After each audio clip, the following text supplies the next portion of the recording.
to the next point. We should ensure whatever we see is clear. That means work is being done. We can see that it is in opposite direction.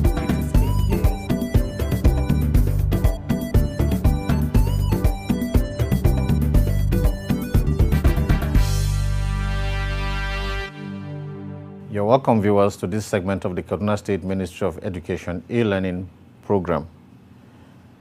Today, I'm going to teach you English language, and the topic is stress in words. Once more, my name is Mr. Emmanuel Jato. Now, we want to define stress as the relative emphasis or prominence given a syllable in a word or to a certain word in a phrase or sentence. It is indicated by an increase in loudness or vowel length, full articulation of the vowel, and changes in the speaker's tone. Now, there are basically two kinds of stress, and these are the primary stress and the secondary stress. Now, before we go on, we will have to define what the primary stress is. The primary stress, you can see it indicated on the board by the stroke at the top. We define it as the strongest emphasis or prominence in a word of more than two or more syllables. It is marked by placing the vertical line behind and on top of the syllable, behind and on top of the syllable with the greatest emphasis. For instance, in the word intention, you find the vertical line behind the syllable 10, meaning that the place with the greatest emphasis or prominence is the syllable 10. So this word is intention, intention. Number two, fantastic, fantastic. The stroke again is on the second syllable, tas. Number three, photo, photo. Now, photo varies from all the other words there because it alone has two syllables.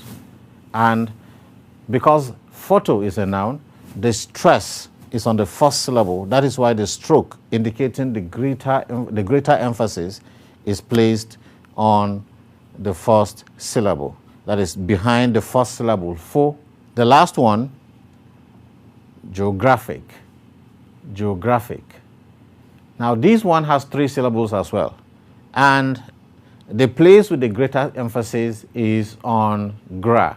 That is why the stroke is placed on gra. Now, each of the words above has three syllables except the third one, photo, which has two. When we break the word fantastic into its various syllables, we have three syllables, fan, tas, tick. The primary stress is placed behind and on top of the syllable tas, as it is the syllable with the greatest emphasis or prominence thus. You can see the example there. The next word is intention. Here again, the primary stress is on the syllable 10. Therefore, the stress mark, that is primary, is placed on it thus. You can see it there in the example. You will notice that photo alone has two syllables, fo and to. You note that it's a noun and names something. Its emphasis lies on the first syllable thus. So you see photo with the stroke there. The last one, geographic, has three syllables as well. When the word is broken into syllables that combine to form it, we have geo-gra-fic. And because the emphasis is on the second syllable, it is stressed as follows. You can see it there, geographic. The primary stress is used in the four examples above to show you what the primary stress is. You see it when searching for words in dictionaries, but can't say what it is. But now you do know that when you see the stroke on top, it means it is the place with the greater emphasis when you're producing the word, whatever word it is.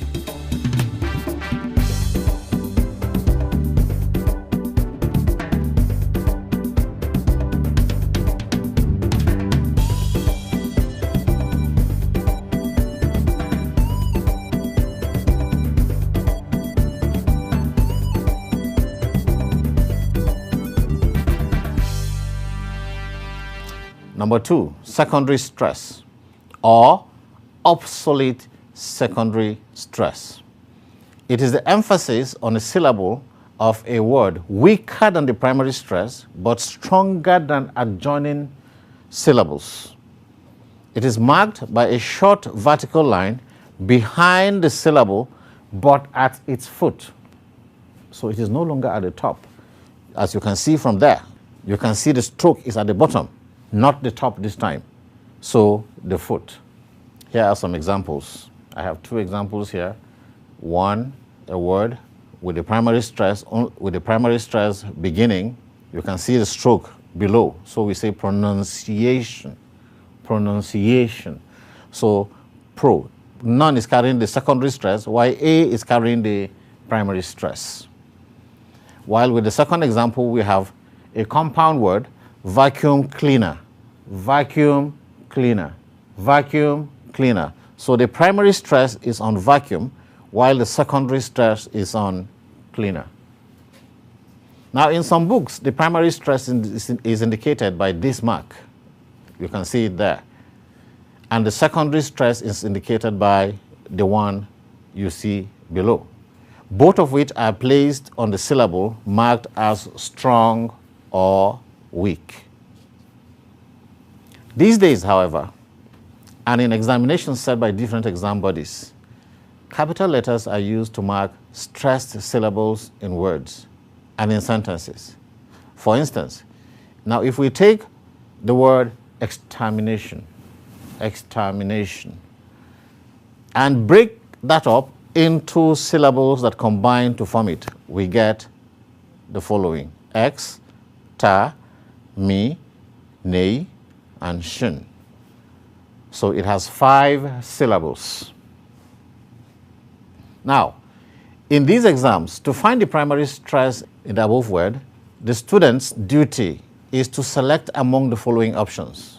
A, you find the first syllable is stressed, X. And in B, ter is stressed.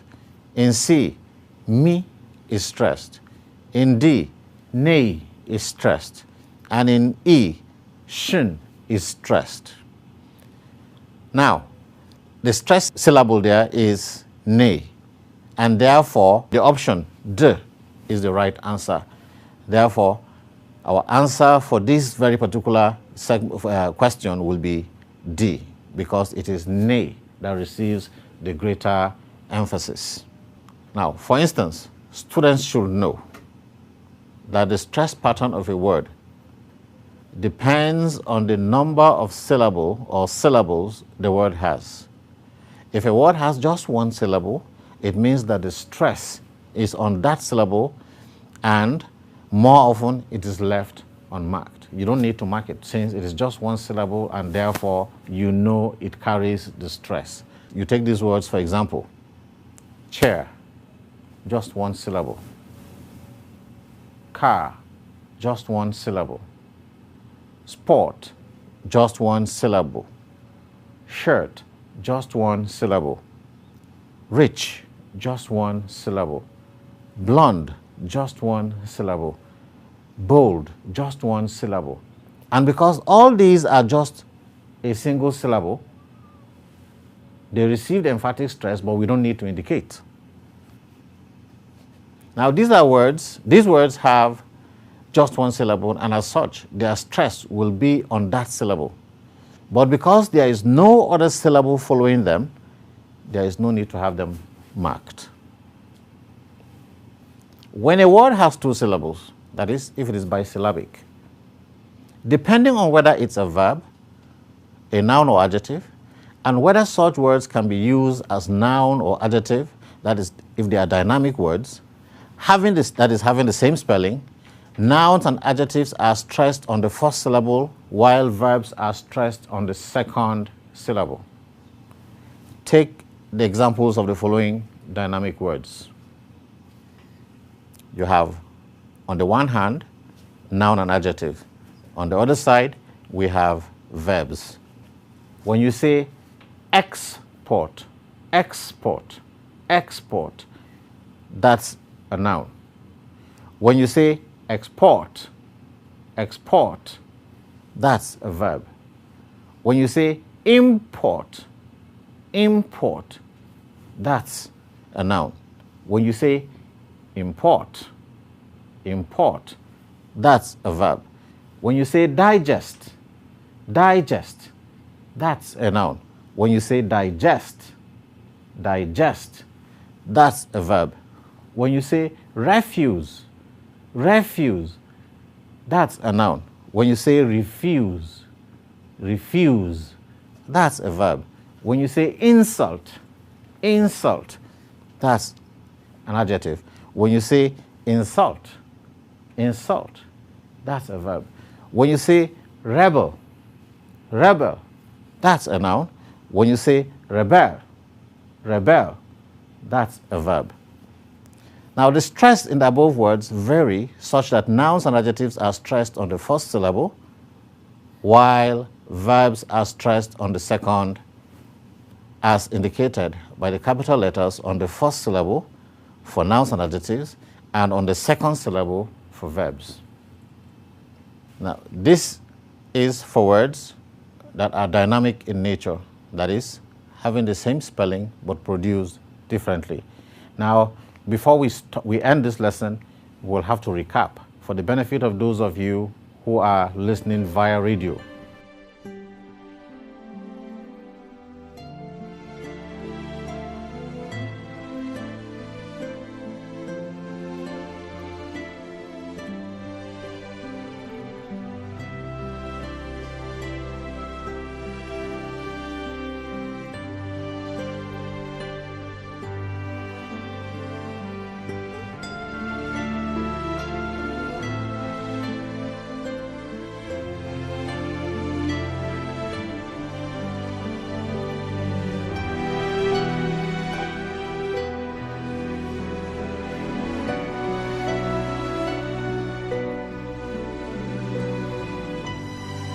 For those of you listening in radio, I suggest you record and keep and then replay.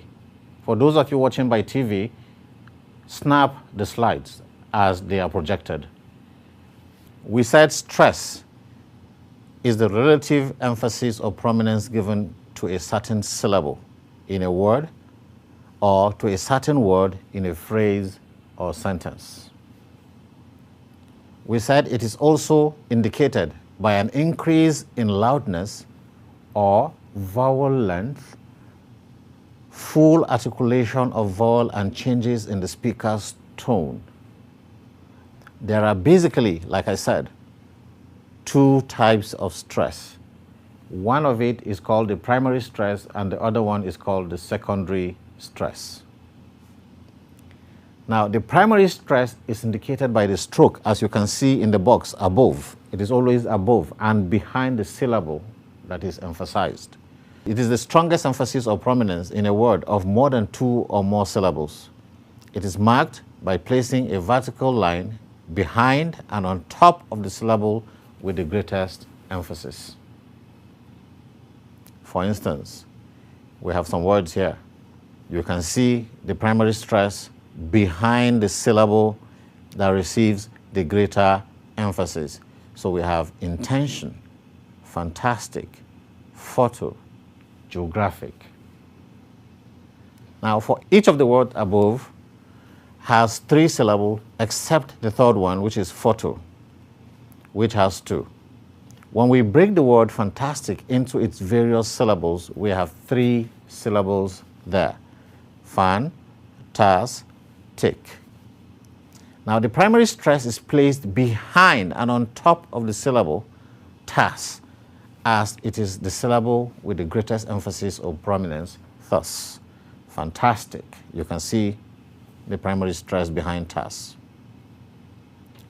Intention. Here again, the primary stress is placed on 10. Therefore, the stress mark, that is primary, is placed on 10. You can see it there, behind 10. You will notice that photo alone has 2 syllables, pho and to. You note that it's a noun and names something. Its emphasis lies on the first syllable, thus. Photo, photo. So the primary stress is on pho. The last one, geographic, has 3 syllables as well. When the word is broken into syllables that combine to form it, we have geo, gra, fic. And because the emphasis is on the second syllable, it is stressed as follows. Look at it. Geographic. The primary stress is used in the 4 examples above to show you that what the primary stress is. You see it when searching for words in dictionaries, but you can't say what it is. But now you do. Secondary stress, or obsolete secondary stress. You can see it in the box there. It is the emphasis on a syllable of a word weaker than the primary stress, but stronger than adjoining syllables.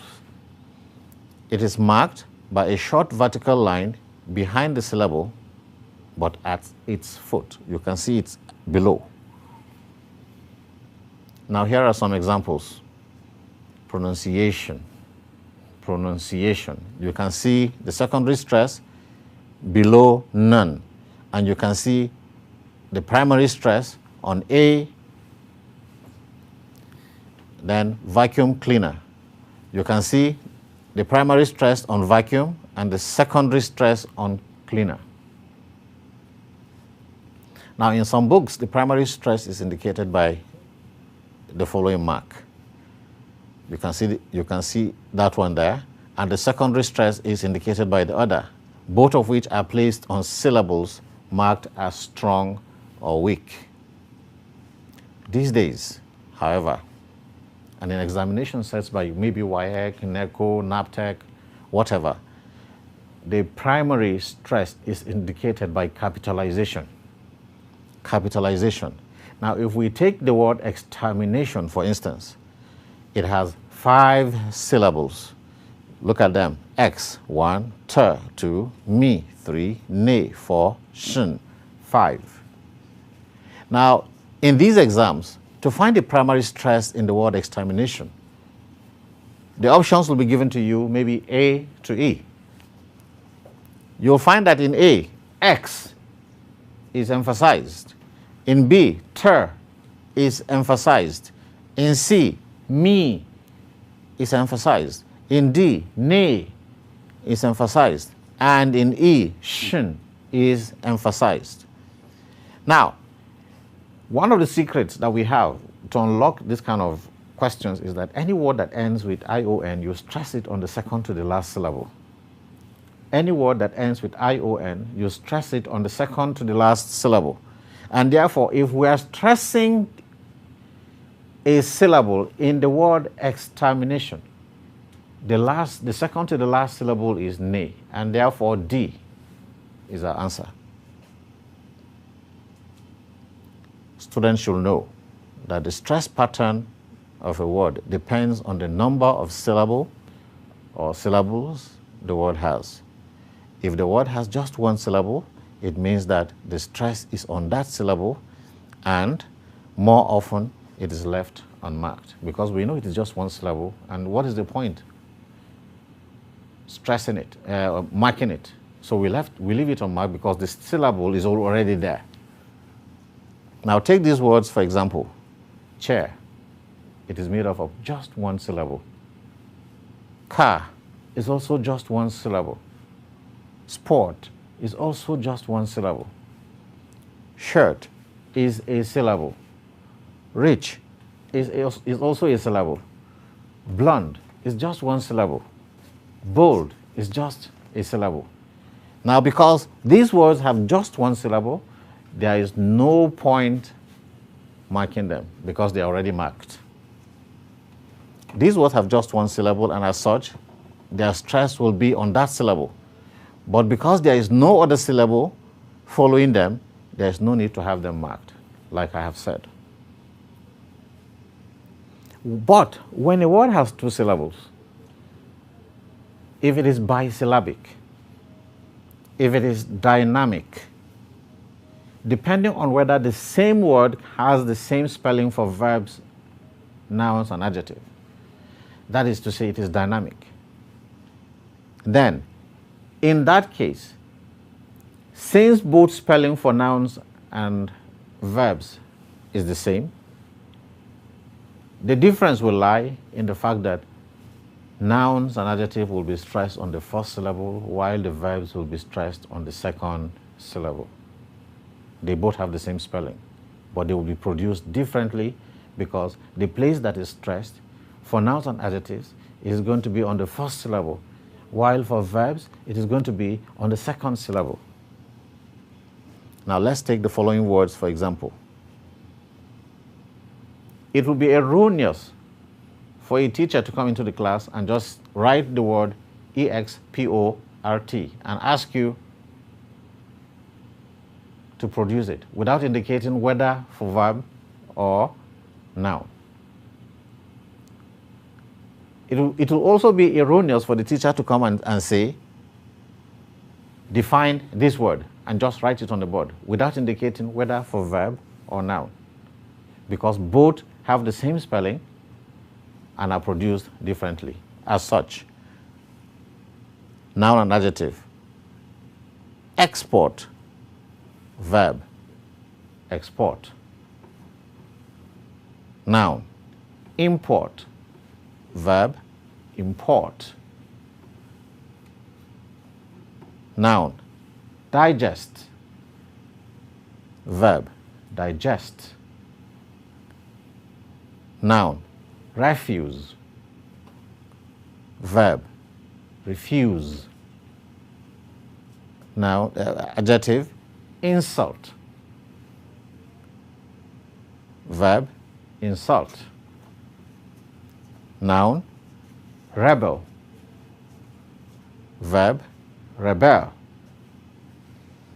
So the stress in the above words varies such that nouns and adjectives are stressed on the first syllable while verbs are stressed on the second syllable, as it is indicated by the capital letters placed on such words. For nouns and adjectives, we have it on the first syllable, and for verbs on the second syllable. Assignment. Number 1, what is stress? Number 2, how many kinds of stress do we have? How many kinds of stress do we have? Number 3, where does the stress of a word with just one syllable lie? Where does the stress of the word with just one syllable lie? Number 4, what is the sign used to show or indicate primary and secondary stress in dictionaries? What is the sign used to show or indicate primary and secondary stress in dictionaries? Number 5, show how the following words can be used both as nouns and as verbs by stressing them appropriately. Show how the following words can be used both as nouns and as verbs by stressing them appropriately. We have export, we have import, we have import, we have refuse, we have rebel, we have digest, and we have insult. Thank you very much. I remain Mr. Emmanuel Jatto, and my number is 090-1996-8787 or 080-5731-3044. Stay safe and keep learning. Thank you very much.